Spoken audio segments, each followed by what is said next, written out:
Hey everybody, it's Jason Blaha here, and today, for your listening pleasure, I have CJ Allen. He is a researcher. I believe he's working on his graduate degree in biomechanics at the moment. He is an elite level power lifter, and he also coaches bodybuilders during their contest prep. So he does a lot of diverse things. So if you want to tell everyone just a little bit about yourself, CJ. Sure. I primarily consider myself to be a strength coach. The bulk of my research is done in rehabilitative physiology. That's kind of my specialty clinically, is dealing with injuries and dealing with injury management. Beyond that, once I got into my graduate work, I really started getting into endocrinology as well. For obvious reasons, you got to have that aspect of it, or you really can't coach elite athletes. True. So I've sort of expanded to where I kind of dual specialize in injury management and endocrinology, especially in men. There are, some female applications, but it tends to be, by and large, kind of a male topic. I think primarily my research interests are always in biomechanics. I'm always looking to be efficient. I'm always looking at motor learning, and I'm always looking at how we can make the training more efficient so that we get more bang for the buck, so to speak, without having to spend all the athlete's time in the gym. Right.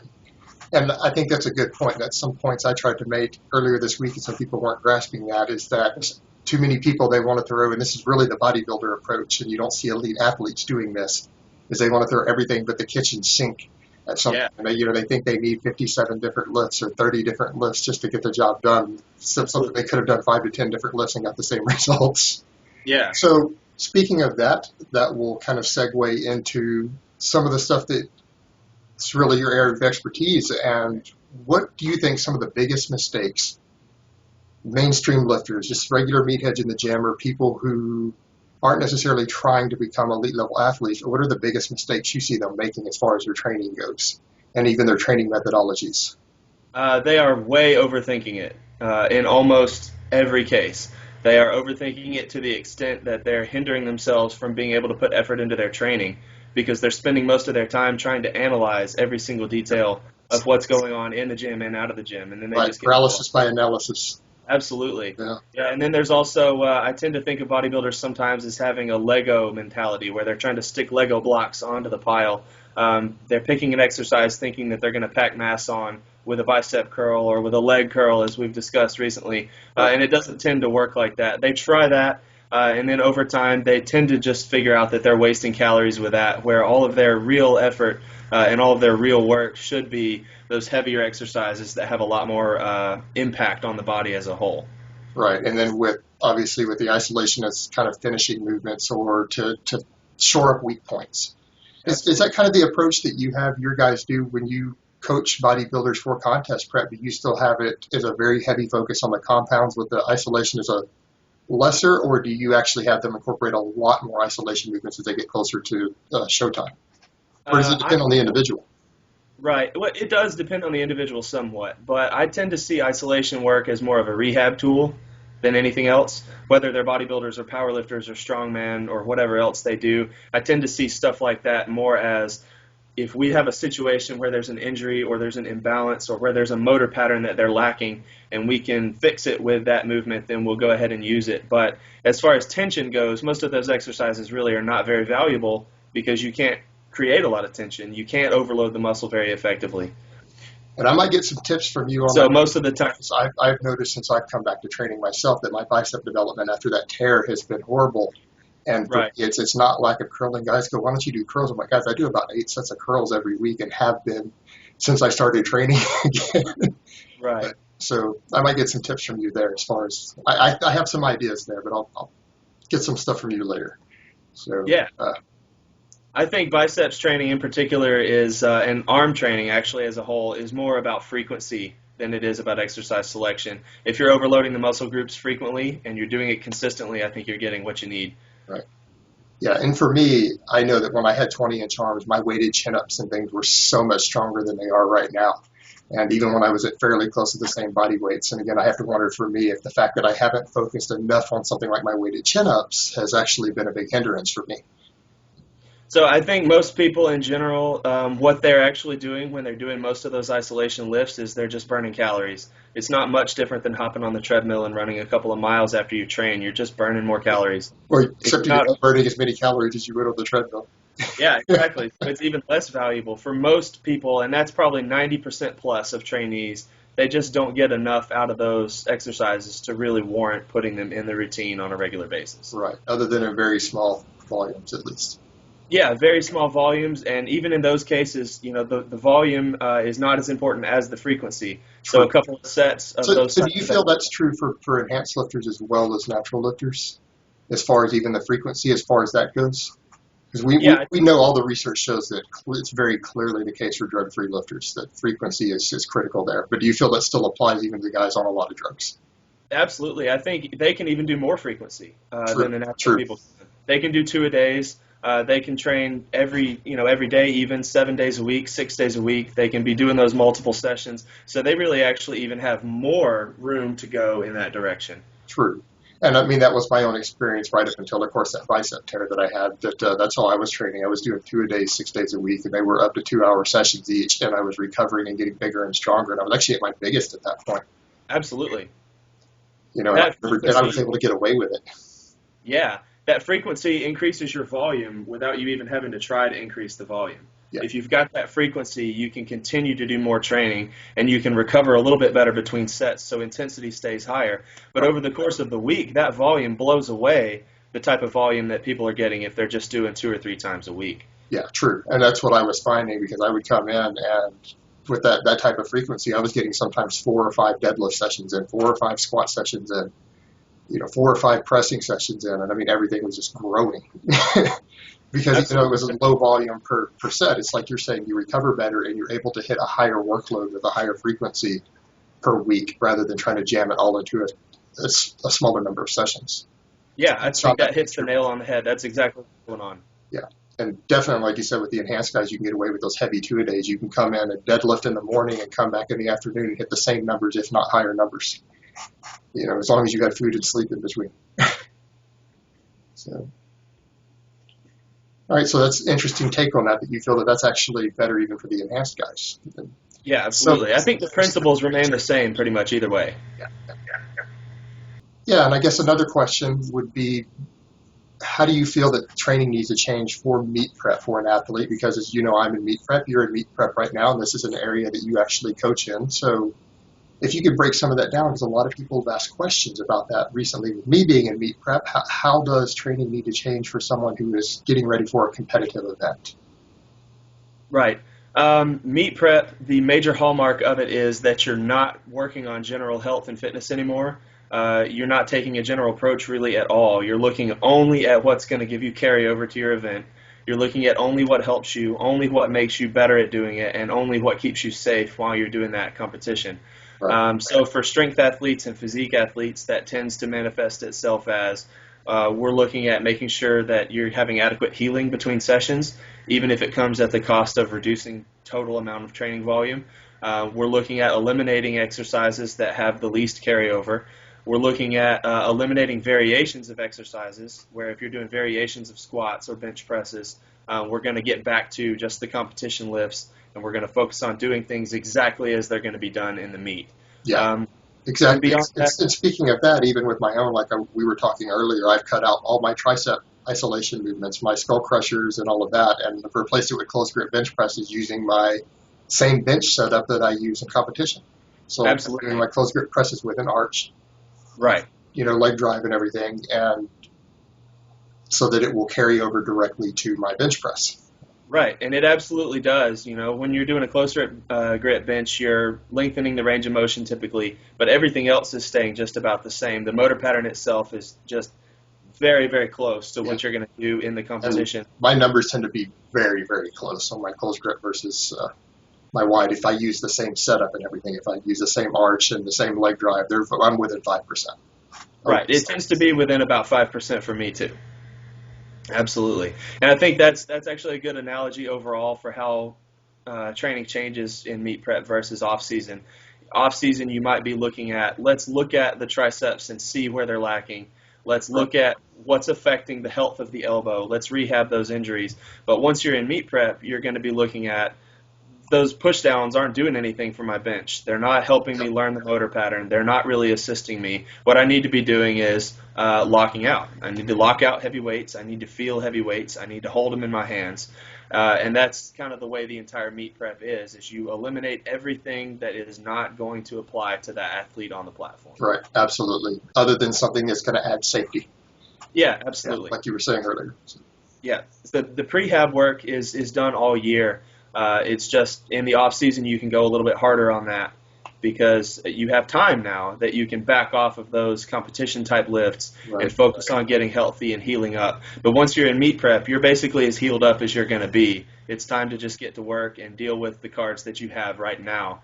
Once you get done with the meet, you can go back to that more general approach where you're trying to work on those weaknesses. But when you're in GPP, you don't work anything that's just general physical preparedness. Everything goes from GPP to SPP. Absolutely, yeah. So those sled drags and all the higher volume bodybuilding style training is going to give way to, well, we're just going to come in and hit a couple of heavy singles today and leave the gym. You know? Well, I'm not down to singles yet on mine. I'm at triples, but I'm 8 weeks out, and I'll be at singles before long. Right. And it's amazing how much work that actually takes when you're doing that type of intensity of training. When you're close to that meet, you don't really have the capacity to be doing a whole lot of extra work because your intensity is going to be high enough that you'll be drained after it. Yeah, the intensity and the frequency both is that you're just exhausted after a session.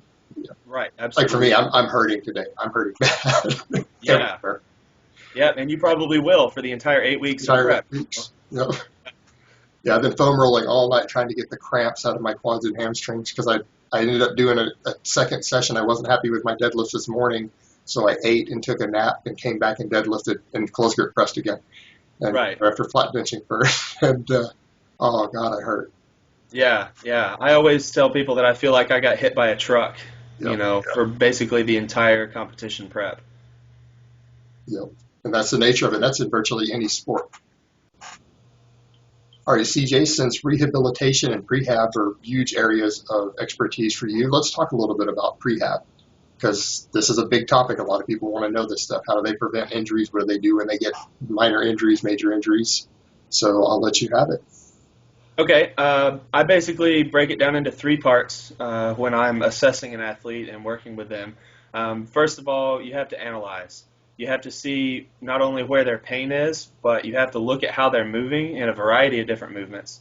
Something as simple as shoulder pain, you still need to analyze how they're walking, where they're putting their feet, how their posture is. So it does take a lot of analysis. You have to really look at what's going on overall with the athlete. And once you identify what they're doing or what they have done, where this trauma has come from, then you can kind of tailor the work based on fixing that problem. A lot of times the problem is just positional, where you need to change their posture, and sometimes it's a problem with a muscular imbalance where you would actually need to do some rehabilitative work. Right. So that's the first part, and then the second 2 parts are prehab and rehab. The prehab work I see is more of an off-season thing, where you're looking at common problems for people in your sport or problems that you personally have had before, and you're working throughout the entire off-season just trying to keep those things in mind and making sure that you're adding something to take care of those things into your training before it becomes an issue. So that would be, like we had discussed a couple of minutes ago, face pulls, some shoulder dislocations, rear delt work in general to balance out what you're doing in the bench press. Absolutely. That's critical for powerlifters. Anyone who wants a big bench, I think we all agree on that rear delts and rotator cuff work are absolutely critical to keeping your shoulder joint stable. Right. Yeah. And those would actually be examples of some isolation type exercises that are valuable. Because they are tools that you can use to help you eliminate a problem that, everybody is going to have a problem if they don't throw those things in there once they get to the elite level. Right. And that would be something that you can do in the off season and, right before the meet. But generally, once you get in season, prehab gives way to rehab, and now you're working on problems that are already there. Now you're looking at the shoulder pain that some people have, or elbow pain, or knee pain, or groin pain if you've got those really wide stance equipped squatters where they're just hammering their groin all the time. And I'm a narrow stance squatter, so I don't have any of those issues. Yeah, and equipped squatting is really a different beast, and it does tend to It really be is. pretty bad. So whereas those guys during the off season, they're doing the prehab work to make sure that they have a strong groin, to make sure their mobility is good. Once they get closer to a meet, that's going to change, and they're going to be more thinking about, let's do the foam rolling, let's do the dynamic stretching, let's just try to fix my positions, fix my pain, kind of deal with things on a short-term basis until we can go back to really fixing them once we get done with the meet, because you simply usually don't have the capacity to deal with all of that right before the meet. You're looking for a short-term solution. You're looking at staying Just to healthy. save the problem also, the injury doesn't get worse, so you can make it through competition and then sort it afterwards. Yeah. Yes, absolutely. And that appears to be a less precise way to do it, but really it is the only way to handle it with people that are elite athletes, because you can't take time from their meet prep to fix those injuries, or they're not going to be ready. Right. Absolutely. Because it's going to take away from their training. They're going to regress. They're going to lose their peak. Absolutely. Or miss their peak entirely. Yeah. And again, these are problems that are specific to athletes. And, a lot of the general listeners out there, they're not aware of what all of this entails. It's far more complicated than what they're trying to do. And that's kind of the interesting thing. All these people, they want all these secrets and methods. And it's like, guys, you don't have to deal with all of this. It's like you were saying earlier, they overcomplicate things. For someone who just wants to look really good at the beach and wants a 500-pound squat, they don't need to know all of this stuff.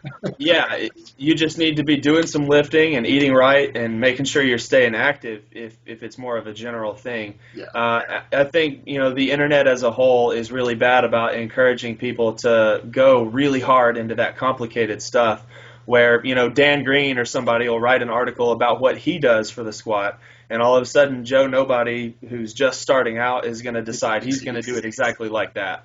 So I think a lot of people end up looking at what these super elite athletes are doing, and they're looking at the needs that those elite athletes have, and they're imagining that they have those same needs.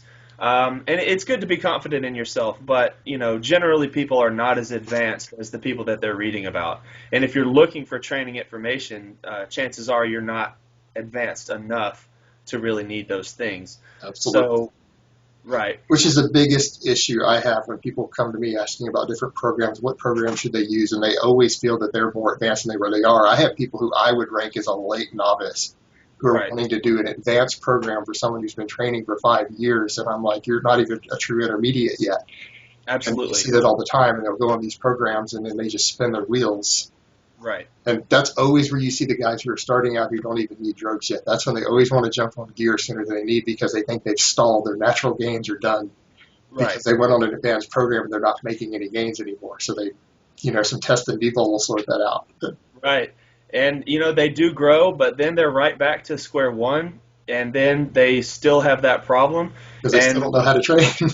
Right. And what they're consistently doing is they've given up their beginner gains.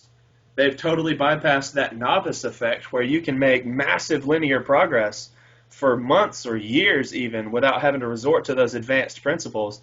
And when they try to go right into that very complicated, very advanced way of training that's not appropriate for them, they end up missing that entire effect. So they're leaving mass on the table. They're leaving strength gains.